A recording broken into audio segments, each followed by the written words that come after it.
ছোটবেলায় কত ভাবতাম না এমন গাড়ি যদি হইতো আমরা নিচেও চলতাম আকাশেও উঠতাম। ফাইনালি এমন গাড়ি 2025 সালে ইনভেন্ট করা হয়েছে যেটা কিনা আকাশে উঠতে পারে। এলস নামের কোম্পানি এমন একটি গাড়ি ইনভেন্ট করেছে যেটা কিনা আকাশে উঠতে পারে। ইটস লাইক আ ড্রোন, কিন্তু গাড়ির বডিতে। ড্রোনটা ভারী হওয়ায় এটা মানুষ বহন করতে পারবে। এটার প্রাইসও অনেক কম, মাত্র 4.5 কোটি। এটা মাটি এবং আকাশে দুই জায়গায় চলে। তেলের যা দাম, এটা ইলেকট্রিক কার, তেলের কোনো প্রয়োজনই নেই।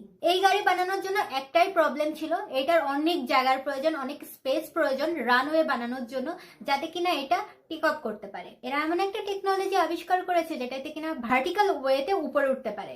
এটার সাইজ নর্মাল গাড়ির মতোই, আপনি আপনার পার্কিং লটেও কিন্তু এটা পার্ক করতে পারবেন। আর সব থেকে বড় প্রবলেম ছিল এটার উপর ব্লেডসটা। এটার উপরের ব্লেডটা একটা আবরণ দিয়ে ঢাকা থাকবে যাতে কিনা কোনো বিপদই না হয়। আর রইল বাকি তোমার সেফটির জন্য কিন্তু এলস কোম্পানি অলরেডি সার্টিফিকেট নিয়ে নিয়েছেন।